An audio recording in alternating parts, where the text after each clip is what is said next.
শুভাশিস দা জেমিকে ছুঁয়ে ফেললে, কি বলবে?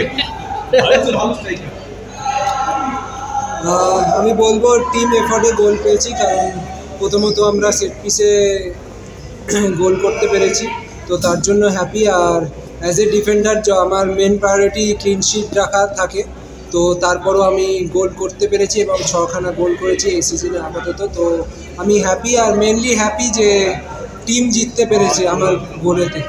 আর যেই গোল করুক টিম জেতা আমাদের কাছে। হ্যাট্রিক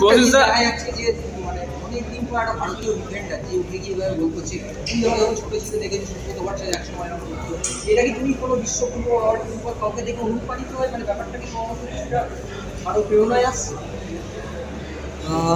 আমি তো পাওলো মালদিনির খেলা এমনি পছন্দ করি, বাট এটা প্রথম বছর নয় আমি গোল করছি, আমি প্রতি বছরই গোল করি।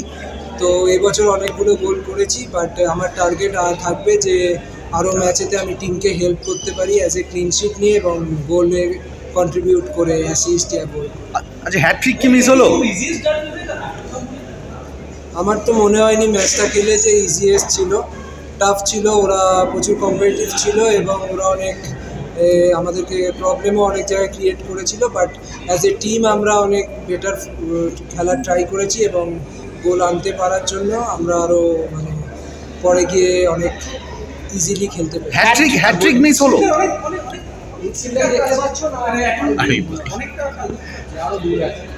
আর এখনো অনেকগুলো ম্যাচ বাকি রয়েছে আমাদের হাতে, তো আমরা ট্রাই করব যে এখনো ম্যাচ বাই ম্যাচ যেতে। নেক্সট ম্যাচ 5 তারিখ পাঞ্জাবের সাথে জেতার জন্য, তো এক্ষুনি কিছু ডিসাইড করা যাবে না, আমাদেরকে ফোকাস থাকতে হবে যেমনি চলছে, ম্যাচ বাই ম্যাচ যেতে হবে এবং নেক্সট ম্যাচও আমাদের কাছে ইম্পর্টেন্ট। শুভাশিস দা, মূলত আমরা দেখি সেন্টার ব্যাকরা সেট পিসে ওঠে, বাট সাইড ব্যাক একটু কম উঠতে দেখি, এটা কি তোমার নিজের ইন্টেন্ট নাকি না কোচেরই গেম প্ল্যানে? এটা আমার মনে হয় আমি হেডিং ভালো করতে পারি, সেট পিসে ভালো, তো ওই কারণেই আমি যাই এবং কোচও চাই আমি যাই, সেই কারণে আমি মনে হয় গোল পাচ্ছি এবং পুরো টিমেরই এফোর্ট।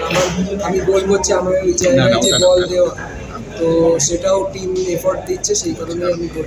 আচ্ছা, এই ম্যাচে আমরা দেখলাম রদ্রিগেজ ছিলেন না, পরের ম্যাচে টমকে পাওয়া যাবে না, আবারও হয়তো রদ্রিগেজ দীপেন্দুর যুগলবন্দি দেখা যেতে পারে। সেক্ষেত্রে মানে দীপেন্দুর পারফরমেন্স নিয়ে সবসময়ই তুমি বলো, তো এই যে মিস একজন আছে আবার একজন থাকছে না, এই বিষয়টা নিয়ে কি বলবে? দীপেন্দু এখন টিমের সাথে মানিয়ে নিয়েছে, ও এখন আর বাচ্চা কেউ না, টিমের ডিফেন্সের একটা মূল ভূমিকা পালন করছে, কখনো সাইড ব্যাকে, কখনো স্টপার ব্যাকে, কখনো টমের সাথে অ্যালবার্টোর সাথে খেলছে। আর আমরা অ্যাজ এ 4 জন যে কজনই পেছনে ব্যাক লাইনে খেলি, আমরা অলওয়েজ একটাই মেন্টালিটি নিয়ে নামি যে ক্লিন শিট নিতে হবে প্রথম প্রায়োরিটি, এবং সেই কারণেই যে আমাদের টিম এখনও পর্যন্ত 11টা ক্লিন শিটও পেয়েছে। তো আমি চাইবো যে আগে গিয়ে আরও ক্লিন শিট নিতে পারি, আর আমাদের আইএসএলের রেকর্ড আছে ক্লিন শিট বিশালই পেয়েছিল আমরা মোস্ট ক্লিন শিট, তো ওটা এবছর যদি আমরা ব্রেক করতে পারি তো এটাই আমাদের টার্গেট। জোড়া গোল আমি মেনলি ফ্যান্সদেরকে, যারা আমাদেরকে অলওয়েজ সাপোর্ট করে এসছে, তাদের জন্যই আমি উৎসর্গ করছি এবং আমার ফ্যামিলিকেও আমি উৎসর্গ করছি যারা আমায় অলওয়েজ সাপোর্ট করে। শুভাশিস দা, আজকে 5-0 হলো না, এইটা আফসোস নাকি আজকে হ্যাট্রিক হলো না এটা আফসোস লাগছে আমার কাছে?